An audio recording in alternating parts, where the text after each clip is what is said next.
We are live here on the TD Report. I'm your host, David Combs, as we go through our opening splash.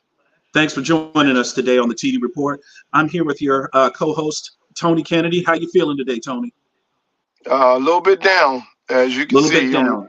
Well, I'm listen, in the, I'm in for the us dark. DC area, Baltimore people, this was kind of a rough weekend because, Washington had the big loss on Thursday night. Okay, so Washington Yep. Commanders lost, looked bad against the Bears, who hadn't won a game all year. We made Justin Fields literally look like Joe Montana out there. They looked Yep. great. And hey, all credit and respect to the Bears. We're going to talk about the Washington Commanders later, but let's talk about what happened over the weekend. On Saturday, Baltimore hmm Orioles in the playoffs for the first time in what, 7 years, 6 years, lose game one in the ALDS to the Rangers. They got edged 3-2 on Saturday. Not terrible, but a deflating loss. But the real deflating loss comes on Sunday. Okay, I mean it comes on Sunday. They lose. Oh my gosh, what was that? 10-5 to the Rangers after falling behind 9-2. Oriole pitching wasn't great. Gave up obviously the 10 runs. Gave up 7 runs in the first 3 innings, including a grand slam to the Texas Rangers. So the ALDS is a best of five, and to lose the first 2 games on the road puts the Baltimore Orioles, a very young Baltimore Orioles team, by the way, in a very precarious situation. To advance to the American League Championship Series, they're going to have to go to Texas, win 2 games, and then come back to Baltimore and win game five. That's going to be very tough considering how Baltimore pitching has been.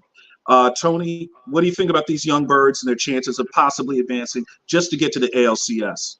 Well, I mean, anytime, I think it's unfair that work all that year to get the number one seed, and then they shorten it, which gives the advantage to. There's always the advantage to the underdog when you can kind of shorten a series. It almost reminds me of back in the day when the Lakers played the Rockets in that mini series. Most of y'all don't know they used to have a best 2 out of 3, and Lakers were world champs, and it just wasn't. I don't like how they shorten series or anything like that. I think once you get in there, outside the play in and the wild cards, I think everything should be best of 7. And it works to their disadvantage. Obviously, as you can see, right now they got to win all 3. Uh, Tony, just looking at Baltimore pitching, just in this series, encapsulating this series, a lot of walks. They're walking a lot of guys. And listen, Texas scouted Baltimore pitching impeccably. Their scouting department and their coaching department deserves a lot of credit. They've been hitting where the Baltimore Orioles are not. That is coaching. That is training guys to basically say, try not to roll over this baseball, don't pull it, hit it the other way, go with the pitch. And that sometimes is counterintuitive to what batters do.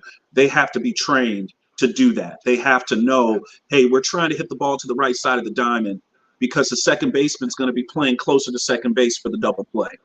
And that's But how they've been hitting all series.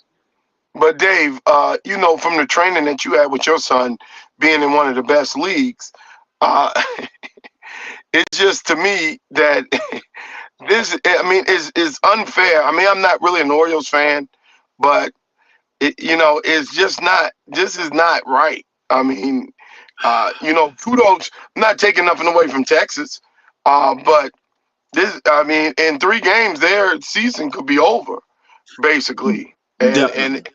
it's not right. While we're on Baltimore, I want to make sure that we give a prayers out to all the people at Morgan State, the Yeah. kids who were shot last week. That was at I want, homecoming, Tony. yeah, it was before homecoming, because they canceled homecoming. It was the Right, week right. of, and and then a shout out to the people at Bowie State who had their homecoming, and later on that evening they had a shooting. So I want to What? be, yeah. So I want to make sure that we address that issue, and just prayers for those folks, because it's bigger than sports. It's bigger than what we're doing here. It's just it's just a sad time we're living in, folks. Sad time. Yeah, everybody. We at the T Report, we echo Tony's sentiments there. For especially for our HBCUs, and we love the HBCUs. That homecoming week is sacred. That's like the Yeah. heart of the school calendar. It is the weekend when obviously your alumni come back. The kids have a little fun, and there's a football game. There's events. There's just so much to be doing. It's a family time, and to have it marred by gunfire, gun violence, it's horrible. And so our hearts definitely go out. Tony, and again, it's bigger than sports. Again, Baltimore in the news. What happened to the Baltimore Ravens on Sunday? Because we really need to get inside of this. And I'm not going to assess blame to any one individual player because we know who that guy is. He'll get the blame no matter what. How do you Well, get to the point where you are up 10-0 on a team that cannot score and you end up losing 17-10? well, one thing is, people, if you didn't watch the game, the Ravens dropped three touchdowns right in their hand. They would have blown the game away. It would have been a blowout. And, football, things happen. People drop passes. Lamar ended up throwing an interception in the end zone after they dropped the passes. So we're talking about at least 14 to 17 points that were gone. And they lost by 7. I mean, it changed the pace of the game. It kept the momentum for Pittsburgh, and it allowed them, in football, things happen where plays happen where it could change the pace of the game. People always just look at numbers. Numbers are fine if you don't watch the game. The pace of the game was drastically changed when those guys, because if they go down 17-0, they can't still peck away and do the things that they were doing. So, it's one of those things that Baltimore got to iron it out. I mean, they really do. I mean, they were out of sync. Even the announcer said that the one guy needed to practice more because he dropped passes. He Well, dropped two in his hand. well, Tony, the Baltimore Ravens tried to draft to address the wide receiver issue. What was the kid they brought in? Zay Flowers from Boston College, right? Is that who they brought in? Yep. Okay. Some thought that Zay Flowers was a reach, but Baltimore had to get a wide receiver in there. He paid some early dividends early in the season. And I'm not saying that this game is his fault, but you see that the Baltimore front office is trying to rectify the problem. They still have an issue with wide receivers dropping passes. This is not something that just started this year. This has been a problem that has plagued this offense going back 3 to 4 years. Not having shorthanded wide receivers to make these plays for a dynamic quarterback in the pocket that's going to keep plays alive for you for the receivers to get open. Yes, sir. I mean, it's and also the adjustment of the new offense. Baltimore got a bright future. Their defense is legit.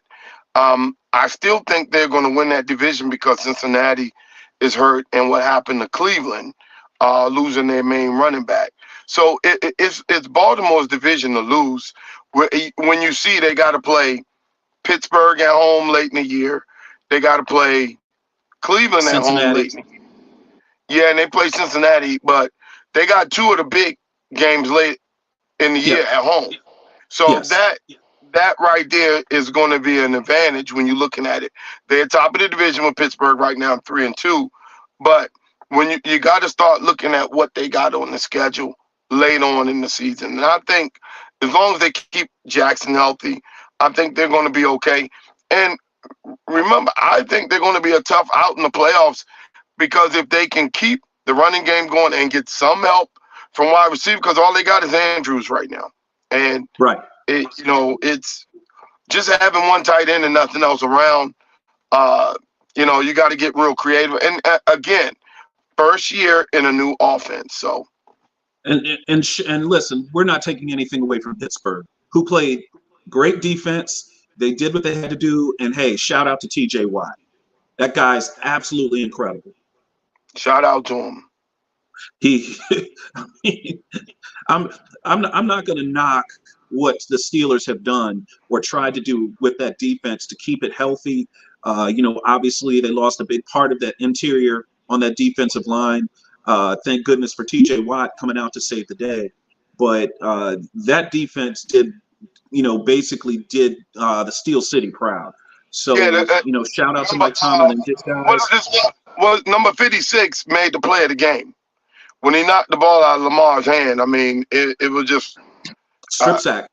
Yep. And yeah, honestly, Tony, me and you were kids of the 80s and the early 90s. The strip sack used to be, that would kill your offense. If you could that's get, look, Lawrence Taylor come around the corner and chop that's that else. ball out of there.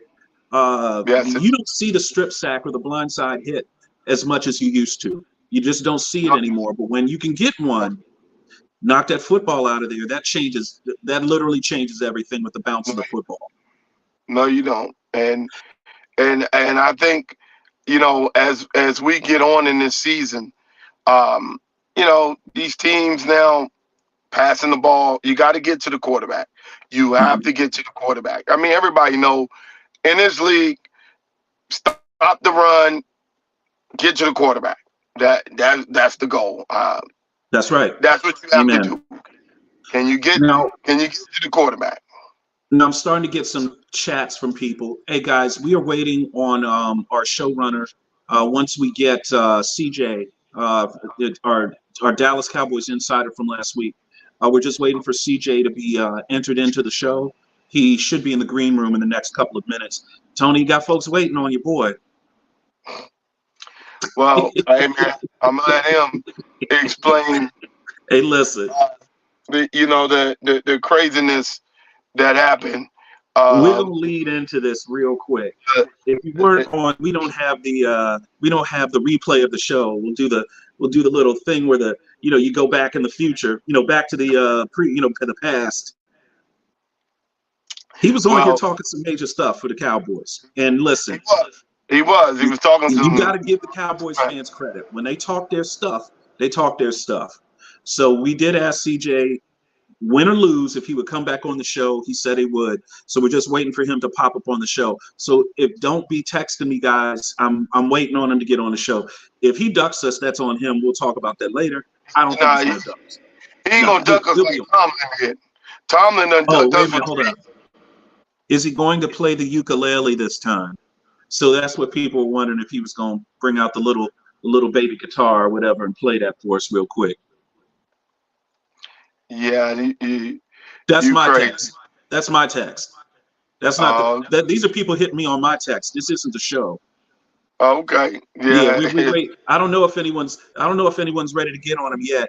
Now, while we wait for CJ to join, let's talk about a little bit more about the NFL from this week.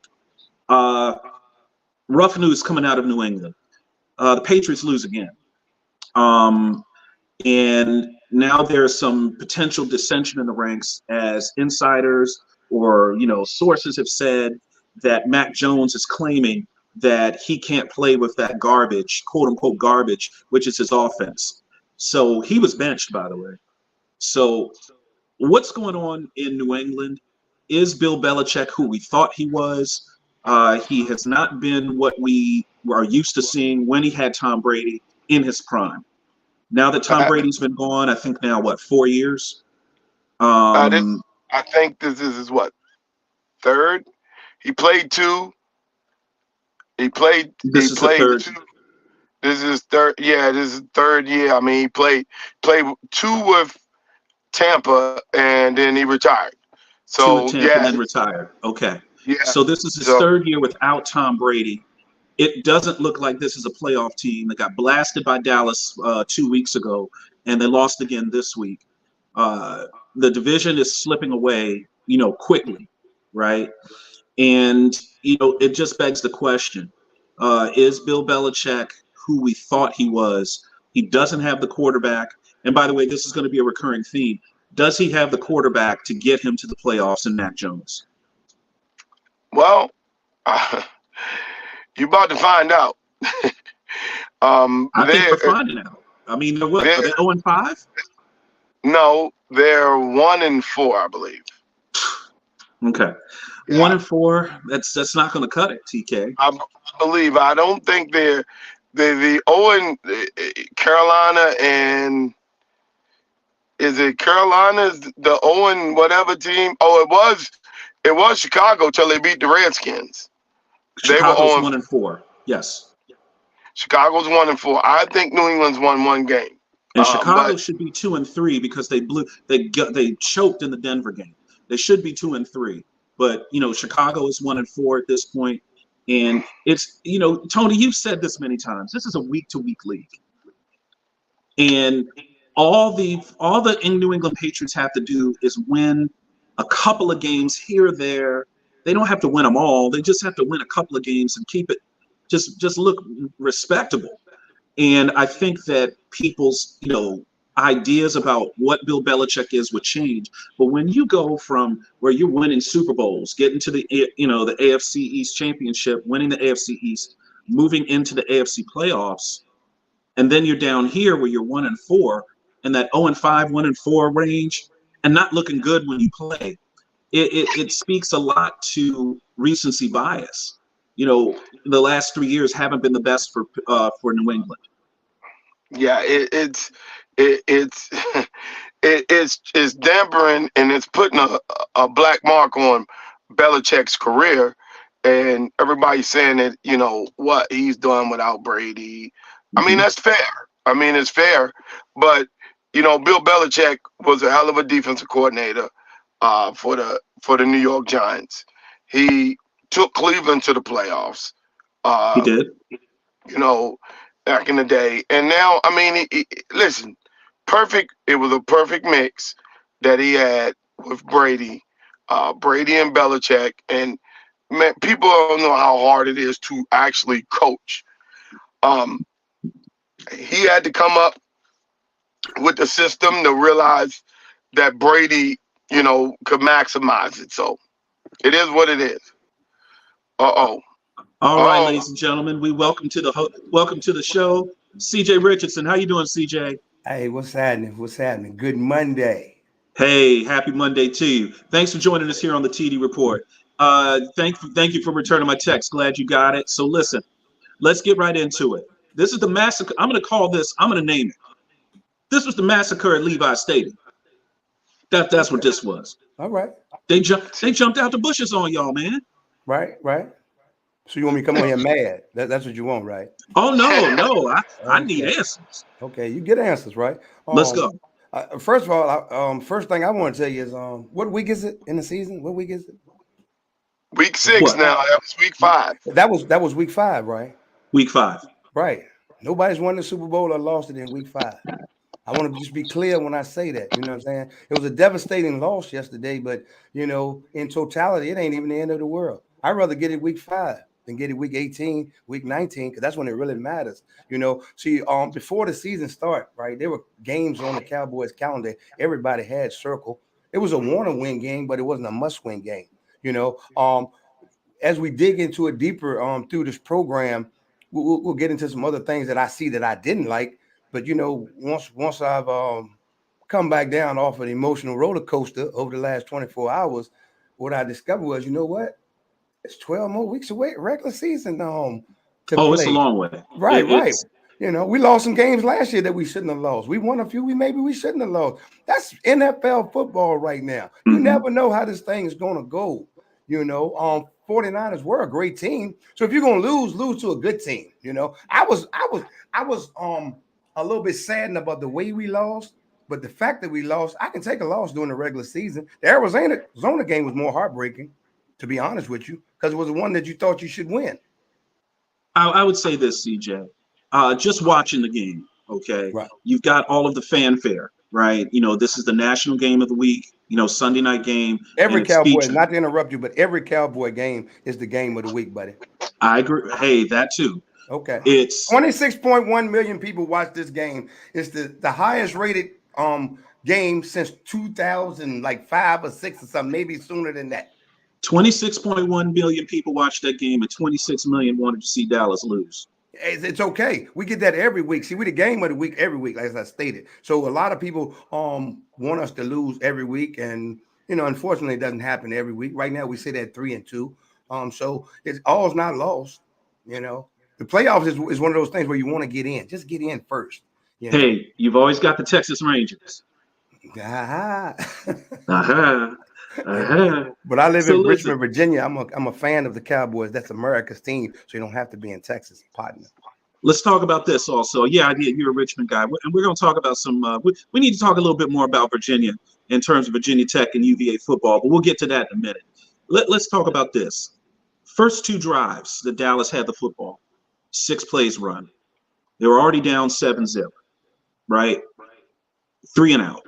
What's going on with the offense as far as getting some early success in that type of game? Because Well, obviously, if you're Dallas, you don't want this to be the last big game you play. You want to be playing these big games later in the season, obviously, and you've got to get off to a great start.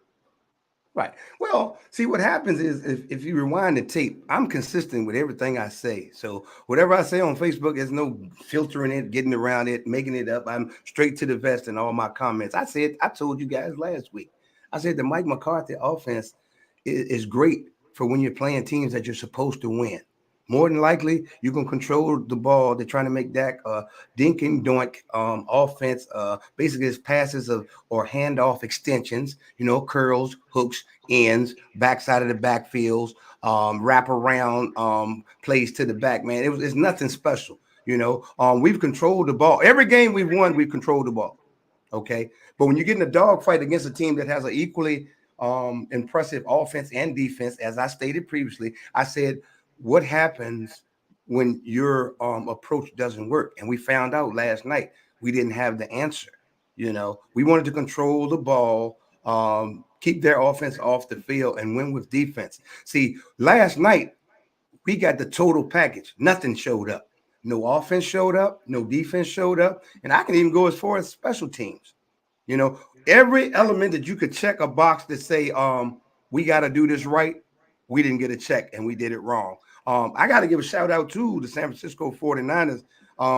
They beat us up pretty bad last night. There's no excuse. I didn't come here to make one, but that don't mean we're burying the ship or we're changing teams. It's still America. Mm-hmm. Well, giving People love credit to to hate Mike us. Man. Shanahan as far as what he's been able to do with that offense, we have to understand something about San Francisco. Let me see, 4 years ago, they had a quarterback reboot, as you recall.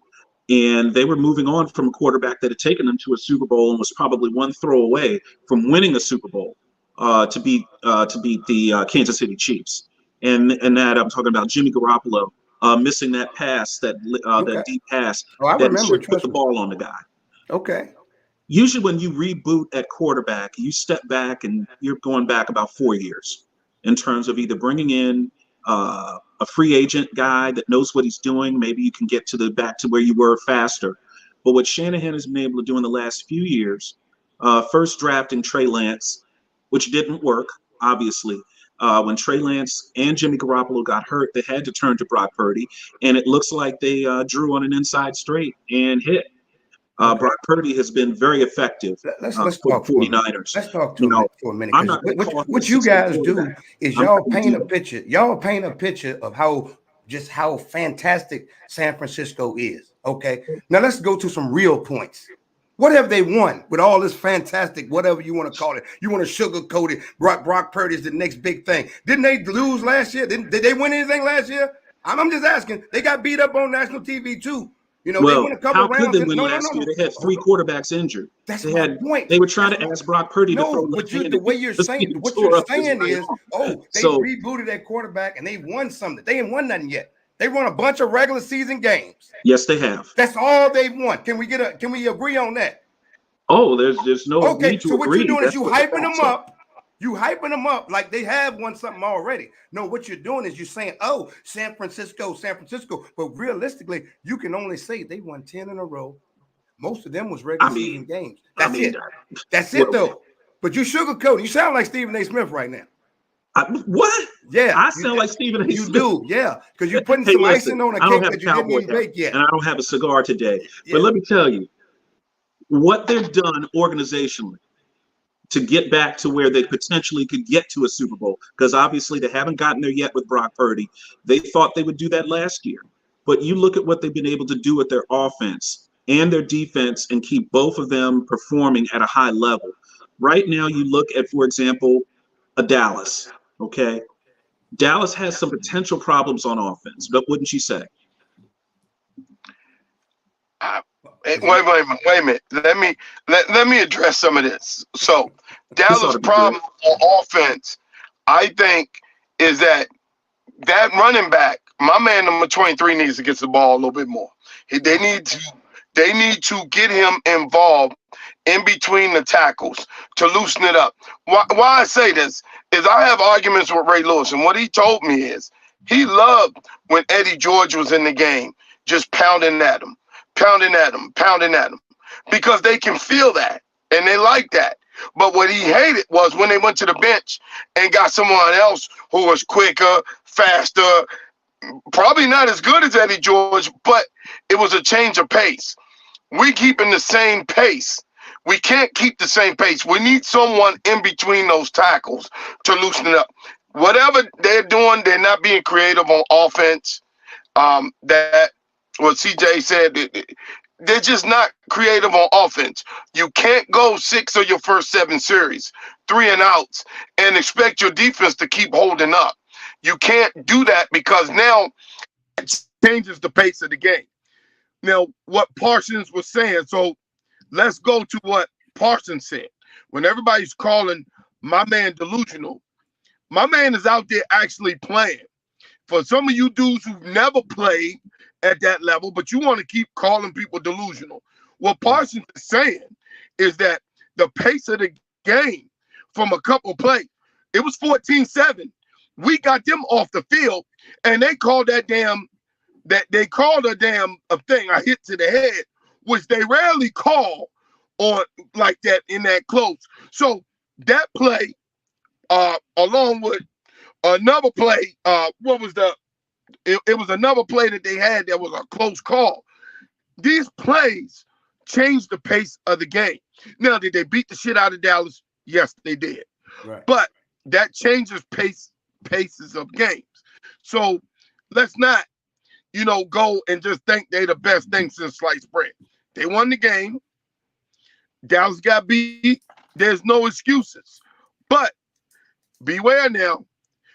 Beware, because in the playoffs, everything shrinks. Everything gets smaller, and people, I want to see them again. And everybody talking about, we don't want to see them. Yeah, I do. Yeah, I do. I just think Dallas's offense, the way it's set up right now, it's more ball control, and if you turn the ball over, it's an immediate recipe for disaster because we don't take enough chances, and I know they're trying to so-called shield Dak from interceptions, but that's like, in my eyes, what I see is like if you tell Brett Favre you got to run it 3 plays in a row. That's like what they're trying to do: bottle him up, put him in a little window, and say you can't go outside of this window. Some of those plays last night when they called, you was like, why would we call this? I mean, like the casual football fan could probably question some of the play calling, but that gets all the blame, and the quarterbacks and the head coaches take most of the blunt of the blame anyway. But Dak didn't miss any of those tackles. He wasn't offsides 2 of the first 9 plays of defense. He didn't get the pass interference, the illegal contact in the secondary, the head hunting penalties, that kept extending drives, And I think for real, when Michael Parsons got offsides early in the game, I think it kind of messed with his mental a little bit. Now, he wasn't even as aggressive coming off of the line of scrimmage, and it showed in the game if you go back and watch it. Yeah. Yeah. People talk a lot about, you see the, the social media chatter, you see the guys, the talking heads, oh, Micah Parsons disappeared and, things like that. There are 10 other guys on the field, and I see what people talk about how important Micah Parsons is in terms of getting pressures or just out there causing havoc when he is there. But then you also have to look at the fact that there are 10 other guys on your defense. And those guys are specifically brought in there to play off of Micah Parsons. Whether he's getting double teamed or not, he does require a little extra attention. What is the psyche of this Dallas defense in terms of their ability to get themselves off the field and continue to be a turnover creator and causing havoc and being a problem? Well, actually, I think the defense is still elite. However, I think since Cedric Wilson came back and Trayvon Diggs got injured, we have moved too many moving pieces that are not familiar with the person beside them. That's what I'm saying. It's Okay. like like Bland still, he's not he has an up week, he has a down week. One thing you know about Trayvon Diggs, he might not make one tackle, but he gonna be over the top when he needs to be. And he's a ball hawk, so he's gonna be where the ball is. He gets beat a lot too, but he's a ball hawk. See, sometimes ball hawks get beat, and you don't know if it's a lure, a trap, or whatever the case may be, because they take chances. But we got new interchangeable pieces that we need to get fixed going forward. And that's been a big difference in our defense because it's not the same day one defense. And you can clearly see that as well. It actually showed up against Arizona as well. New England just didn't have anything to match up with us at all. So we just outshined them, and they got shut out again this week. So that wasn't even a contest, So the San Francisco game, what it's going to do, actually, I had put that behind me first thing this morning, the San Francisco game. We got beat up. Take the tape, throw it away. Don't even watch the tape. I'm more concerned of how we're going to respond with another primetime game Monday night coming up against a team that can beat us as well in the Chargers. Let's talk about that. San Diego Chargers coming up next. Big matchup. San Diego Chargers didn't start off the season the way that they thought they would, but they do bring in, obviously, a premium quarterback, premium offense. What do you think is next up for Dan Quinn and his defense in order to figure out Herbo? He better dial up some pressure. The only thing that we do know about the Chargers that's in our favor is Kellen Moore going to be Kellen Moore. So we got a pretty good idea of what he's going to do. He may change up something, but all the film from this year and all the film from his Cowboy days, they kind of matching up. He's doing some of the same things that he did when he was with us.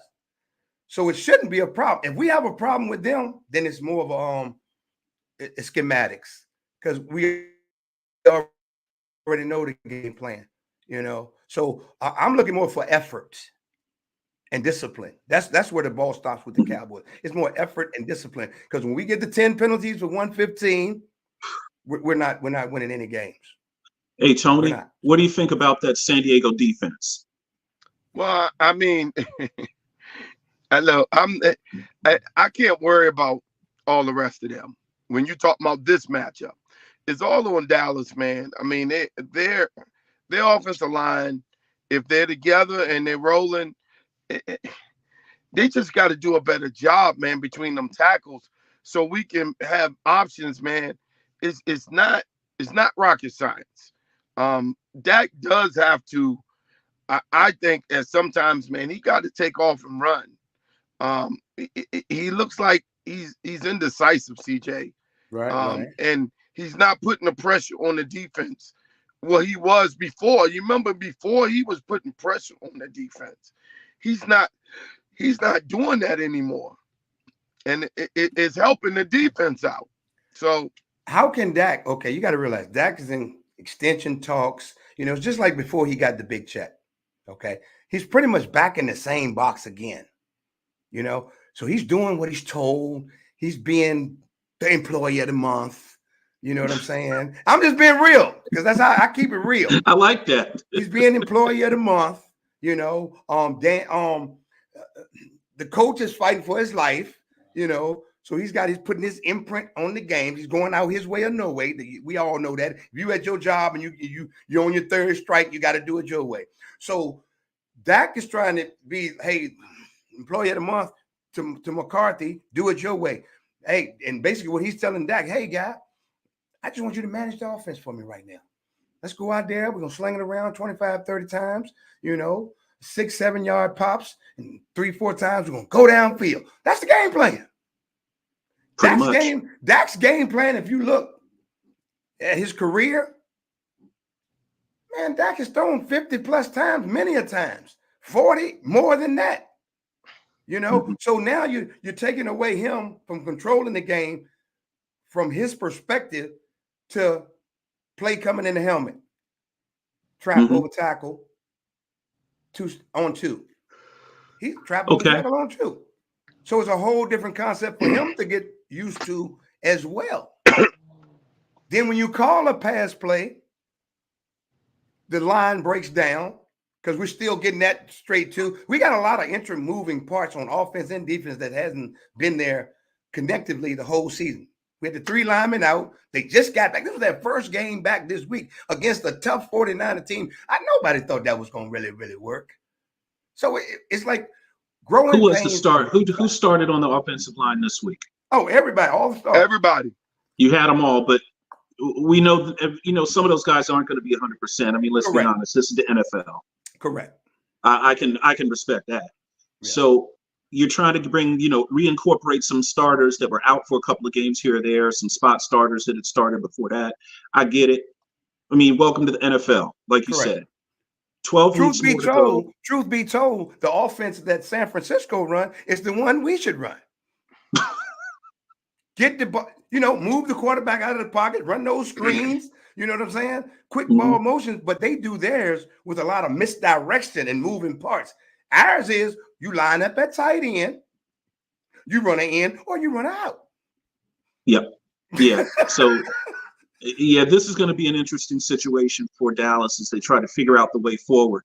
CJ, why don't you stick around with us, man? I want to talk to you about something we talked about before you came on. When you were in the green room, did you hear us discussing the Ravens? No. Okay. You understand what happened with the Ravens this weekend. They blew a game to the Steelers. That's a rivalry game for Baltimore. Yes, it was. Pittsburgh and Baltimore do not like each other, and they do not like to lose to one another. So correct. What did you think about that game? Did you get a chance to see that early game? I did. What's wrong with the Ravens wide receiver core? Man, look, when I was watching that game, those are some bad drops, man. It was more than the drops, though. Lamar, see, this is a good point that you bring up. See, everybody want to focus on Dallas and Dak. Lamar is having the same issues, the exact same issues. He had drops this past week, but he's having problems in the pocket. He's having problems using his legs this year. He's not as active as he normally is. He's not making quick decisions. So he's one of those big time paid quarterbacks too. Why don't we put a little more responsibility on his shoulders? He's been in the same system with the same head coach for a while too. He's won an MVP. He was even a higher draft pick than Dak. So we got to hold him equally, if not more, responsible than people are holding Dak Prescott responsible. He threw 3 passes that were dropped, but what about the ones that he threw that were horrible? Well, listen, I got Ravens fans in my family, so I hear good and bad stuff about Lamar Jackson all day, every day. I mean, I live up here too, right? I got you. To us, he's kind of like the DC metro area's Dak Prescott, to be honest. He's making all that money. He's making a lot of money. So you guys need to stop. First of all, Daniel Jones is the Jesse James of the century. Yeah, but we ain't talking about Daniel Jones right now. See, that's the thing. See, that's the thing. I ain't even worried about no Daniel. No disrespect, Tony. It's like when you got a baller or you got an athlete, if you put Daniel Jones, and Lamar Jackson and group the 3 of them, Daniel Jones coming in 3rd as expected. Okay, so we can just eliminate him right now. But his paycheck ain't coming in 3rd. Well, it ain't coming in 3rd now, but see, that's an organizational. That was an organizational move. It's just like you at your job. You doing probably more work than somebody above you, and the check ain't coming in right. We don't control that part. All we control, just like Brock Purdy, he didn't make that much money last night. It's what you're doing between the lines. You know what I'm saying? So I don't disrespect any player for making that money. But what I'm talking about when we're talking sports, we're talking sports talk, we're scrutinizing players. Dak's the most scrutinized quarterback ever in the history of the NFL. So when we started talking about Lamar Jackson, and I like the kid, we got to do him the same way. He can't get what do you think about the drops? That one year the Cowboys led the NFL in drops, and it was all Dak Prescott. So what I'm saying is he got to play better too. Well, all I can say is this. The last year and a half, all you heard about was Lamar Jackson's contract as it was expiring. Were they going, they franchised him again. and where they're going to get this long-term deal done. He didn't have an agent. His mom was his agent. There were people saying that his mom shouldn't be his agent. He should go ahead and get a real agent. Whole 9 yards. There was a lot of talk about Lamar Jackson. I would say this. Lamar Jackson being in Baltimore probably shields him from a lot of what Dak Prescott gets by wearing that star on his helmet. But this is the thing, CJ. We knew that going in. We definitely knew it going in. That's what I was saying. So being that we have an open platform here that we can equally talk and objectively, I'm just bringing it up. Hey, if I'm going to scrutinize this guy going to get equal tier as well. That's all I'm saying. Those guys on TV, here's a lot of that. I don't think some people understand with these talk shows, they push a narrative. They got a guy in their ear telling them what to say sometimes. Don't forget this. Oh, you got to emphasize that. Dak Prescott, the next commercial, Dallas Cowboys after the break, and we think it's all them talking, breaking news. We gotta update. Dak has lost games of the last playoff game. They don't even know that. They feeding the narrative that they want to push to get ratings. That's why they talk about the Cowboys all the time. Because if CJ, you said that they put on what's going to make the needle move, right? So Dallas makes the needle move whether they're winning or losing. So it's like Las Vegas. They win no matter what. As long as people play, as long as people watch, whether they watch to see Dallas win or Dallas lose, ESPN wins, Disney wins. We get that. And I get that. Right. What I'm saying is this about, Dak Prescott in general.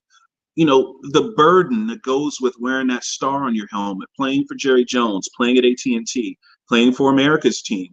I've always wondered if he was able to carry that. That is a big burden to carry. Okay.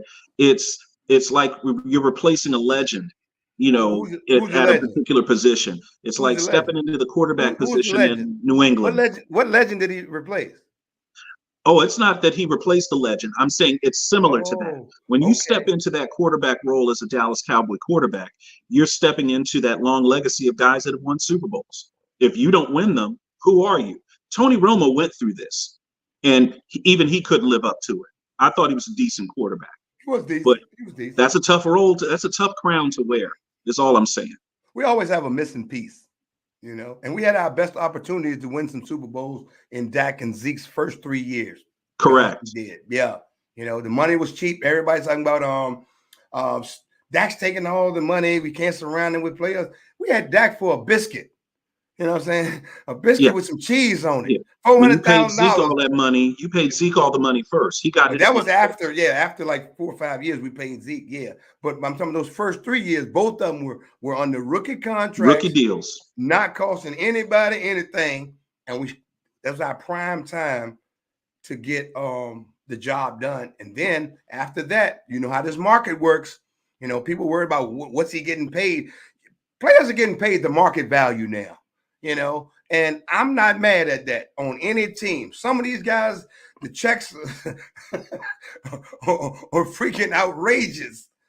But on the flip side, the owner's checks are freaking outrageous. And what I have to pay to attend the game is freaking outrageous. So, so as a football fan. CJ, I subscribe to the Moneyball theory, okay? You're not purchasing players. You're purchasing wins. How do you do that and keep it under the budget? That's generally how I look at it from a financial standpoint. And yes, your average NFL team is going to put that money into that quarterback spot, right? Now, if you're lucky and you're like, say, for example, the Legion of Boom, when they drafted Russell Wilson, and you basically hit on a really good young rookie quarterback, and you're able to get to the Super Bowl in his first couple of years, you have to maximize that.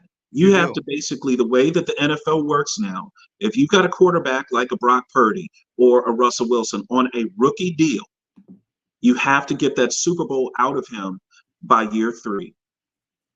If you don't, okay, this is what I was saying about the Cincinnati Bengals. That year 2 for Joe Burrow was the year he went to the Super Bowl, year 2. And I said to myself, they better hurry up and win this one. And they had a good shot. You better win this one before he has to get his money. Correct. Okay. Because once your quarterback gets the money, that's 16, 17, 18, 19% of your cap, It's a something lot. like that. Yeah. And yes, the cap goes up every year, but you see, as I see, these quarterback salaries keep going up. Edge rusher salaries keep going up and up. Left Wide tackle receiver money salary. is going up and up and up. What's that? Wide receiver money as well. And oh, there it is. Thank you. Here on the TD Report with CJ Richardson, also Tony Kennedy, who has jumped off for a second. Love having CJ on the show to talk football with us. Can I switch gears with you and talk a little college? Let's go, man. Let's go. Let's go. Let's go. Let's talk a little college ball. University of Miami left a win on the field this Saturday night, guys. We need to talk about this. They were up 24-20. Let's put it out there. Fourth quarter. They're up 24-20, so they're up by 4. Yeah, they have the football in Georgia Tech territory at the 30-yard line, something like that. 30, 32, somewhere around there, yeah. 33 seconds left. No timeouts for Georgia Tech. Correct. And they ran the football and tried to fight for yardage. They fumbled the ball with 25 seconds left. Georgia Tech recovers. They had, get this, Georgia Tech ended the game with 151 yards passing. Wow. They got 74 of those yards on the last 2 plays in regulation for the touchdown. I saw that. All right. As a coach, how do you justify running that football there? You can't. It was almost a fireable offense in my eyes. You know, you let it, all you had to do is take a knee. I don't understand it. Mario Cristobal, the Miami head coach, he jumped on his sword. He said it was my fault. He didn't blame anybody else. He took accountability. Hey, listen, the amount of money that college football coaches at these top schools make, correct, they darn well better take responsibility because they are responsible for everything. And his team was undefeated. They blew an undefeated season for that. They're going to be playing North Carolina next week. They're in the same division. You know, they're in the Coastal Division in the Atlantic Coast. ACC don't have divisions anymore. Oh, that's right. Well, yeah, but it's still a big game. It's still a big game because Carolina can definitely beat Miami, and I think Carolina came off as favorites this weekend. Okay. At least on the ESPN side of things. I haven't looked at FanDuel or anything like that. That's a big blooper right there. That was a real letdown. The kids gave their hearts. They fought hard. I don't think Miami played their best game, but they played well enough to win, and they had the game. They had it won. They had it in hand. They had that in hand. Georgia Tech, I'm not going to say their offense was anemic, but 70 yards passing in the fourth quarter, I don't care what offense you're running in today's college football market. In that marketplace, you can't throw for 70 yards and still be in a football game. You shouldn't be. Correct. No. So they get the touchdown. Miami gets the football back and then winds up fumbling again. At the end. They weren't in it at that point anyway. It was like, you know. Yeah, but they still fumbled. You got to hold on to you got to at least hold on to the football on that last. That was pretty bad. That was the worst way to lose a game I've ever seen in my life, man. I mean, I felt so bad for those kids, and they were undefeated. So, you know, stuff is falling on hard times, man. That was really bad. All the Miami people I know were. You should have heard them on the daggone internet, man. It was crazy. My beloved ACC is just not the same league it was 10 years ago. 20 years ago, it's just not the same league top to bottom. My UVA Cavaliers are so far down in the bottom, it don't make no sense, Tony. That's terrible. Well, you know, CJ's a UVA fan. CJ, I went to UVA, CJ. It's a sad day, man. Man, I thought we were going to go 0-11. I thought we were going to go 0-11, man. No, we beat up on old William Mary. That don't count. I got to put an asterisk by that. I don't even feel good about it. Normally, I like beating William and Mary, but I don't feel so good about this one. I don't either. Hey, guys, look. After going through something that y'all went through, and people leaving the organization, leaving the school, all that stuff, I'm happy that the guys are actually playing this year. I mean, that's got to be hard, man. That's got to be hard. I mean, I don't think we're looking at that as much. I mean, new coaches, you had a shooting, you had people coming and going. Man, that's hard, man. That's hard on those kids. So, I mean, I got on people at Virginia Tech because at the beginning of the season, they were talking all this other stuff. And at the bottom of the page, it had the 3 numbers of the athletes who passed away. And I felt that our guys were being disrespectful simply because UVA was the one, when we had our shooting, they were the ones who were out there for us. They were the ones who put down all that stuff and said, you know what, those are our brothers over there and they're hurting. And, the same thing. And I just think this season here, I'm not judging them. That's why I haven't hit Dave after one game. We normally talk after the game. I'm not even looking at it. And it's not, I think it's a little unfair because you don't know what happens to these players' psyches. To have your teammates shot and killed basically right in front of you. Let me say this though, Tony, as a diehard UVA fan as well. Okay. And the empathy, and heartfelt condolences are there. We all understand that, but at some point when you choose to play a game that can take your life or impair you for the rest of your life, because football is a violent sport. So once you get back to action, you got to lock and load up again. All you guys play sports, you know what I'm talking about. So I understand you might not be able to compartmentalize that, and when you look at it from the outside in, but at some point you got to look at it for what it is too. I love those kids at UVA. We just don't have the talent right now. That's why we're losing. The shooting ain't got nothing to do with it. And UVA is going to be in a tough position anyway because this is an NIL. This is an NIL and transfer portal world. And we ain't getting nobody. So this is not the same situation that, say, a George Welsh who recruited Tony to come to UVA. We couldn't get him. We were trying to get Big Tony to come to UVA with us. How many players did y'all lose through that stuff when everybody was leaving after the shooting? What was the turnover rate for UVA then? It was Tony, I'm gonna have to get the heavy actual turnover, but the turnover won't all due to the shooting. Like some of those guys left because they weren't welcome back. You've got that, and think about this also, Tony. Not only does UVA get the double whammy of anybody that left due to transfer, right?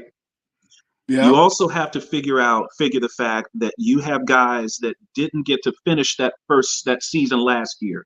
So you lose all your development from last year. Correct. Yeah. So none of those guys from last year really improved going into this year. Right. And Tony, you taught me this, and I didn't know this. I never took this into account. When you're a team like, say, for example, I'll use an example. If University of Colorado makes a bowl game this year, if they get to 6-6, and they got 4 wins already, if they get to 6-6 and make it to a bowl, the amount of additional practice that all those kids get, that starts to stack up. You win a bowl the last year, so you got that bowl season worth of practice.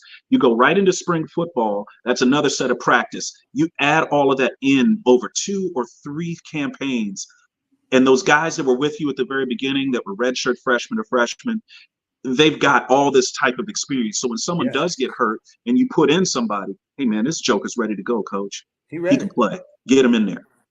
That's what UVA will not have. UVA does not have that because most of those guys on the suspended season did not get that game development, that practice, and then come into this year, into the spring. Some of those guys hadn't seen the field in months. So I look at my expectations of what UVA is or what they should be. It's not going to be like it was in the 90s. The Tiki Barbers, the Rondé Barbers, Chris Slade and Terry Kirby before that, Sean Moore. Hey, shout out when we hit on some real prospects. Yeah. We had some ballers. My boy Tony Covington, Greg Jeffries, Big Ray Roberts, Ray Savage. Herman Moore. Yeah, Herman, Big Herm. We had some dudes.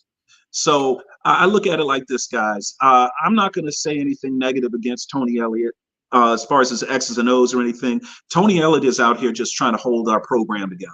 So can I say something, Dave? What's that? can I give a big shout out to the JMUs of the world, the ODUs of the world? They are and the Liberties of the world. They are actually helping and getting recruits too now. And Yes, when they you are. add in all those Division I teams in your state, that changes a little bit of stuff. Remember, back in the day, it just used to be Virginia and Virginia Tech. That was it. And sometimes William and Mary. Yeah, sometimes, but there's no. You got options now in Yeah. the state of Virginia. If you're a big dog in Richmond, you got options now. You got options. Mm-hmm. You got Yep. options. So, And let's not forget, Richmond and JMU have both won national championships in football. yes, they have. Yes, they have. So, With a and I lot of think local JMU talent. has won multiple. I think has JMU won twice? Yeah, I think so. Yeah, Yeah, twice. JMU has won national championships twice. When Mike London was at Richmond, the championship that he won, he should have won another one, but they were playing, I think, was at North Dakota State. Yep. Yeah. Yeah, and And that little he was dome saying, thing or something. you ain't going up there and beating them. Yep. Not Yep. up there. Yep. They lost up there in their little dome. Yep. He said, you go up there. He said, that's the dome, buddy. He's like, you ain't winning up there, bud. And that place only holds 20,000 people. But and it's loud. But they're right on top of the field, though. Yeah, they are so hard to beat. It's loud and they hit hard. Them dudes ball out. I got to give them that. Hey, so man. Listen, guys, let's talk about one more thing before we get off of here real quick. CJ, we had talked about a little bit about baseball real quick.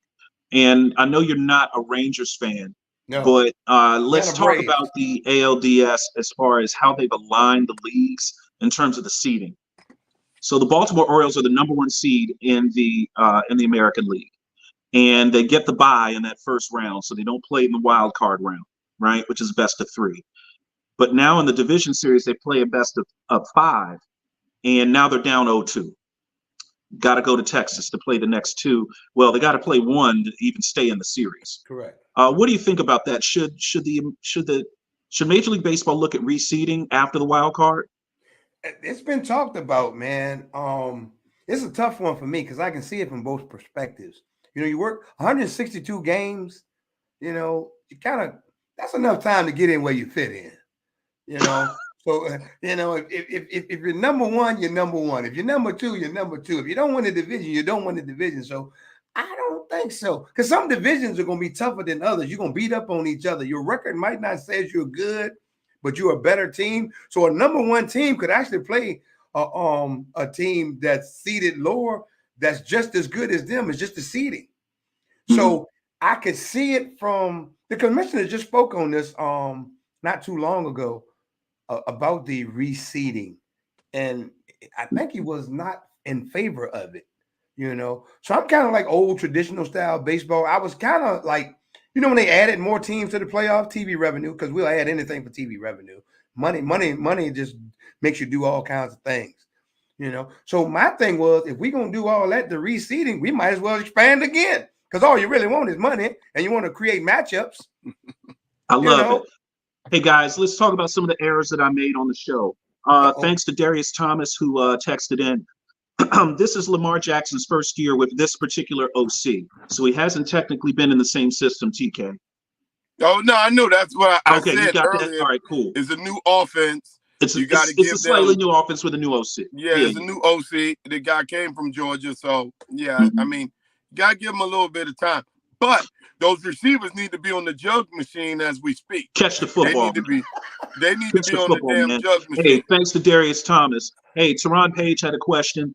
The Hackett Bowl just happened this weekend, guys. New York Jets gave the game ball to Hackett for beating the Denver Broncos. Because Sean Payton was talking that sugar honey iced tea about him, couldn't coach his way out of a paper bag. Then the man come back and beat him.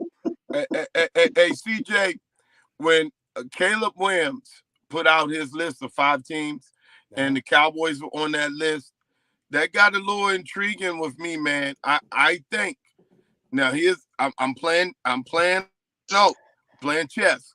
I think Trey Lance is going to be a huge part in probably helping us move up to get one of those spots.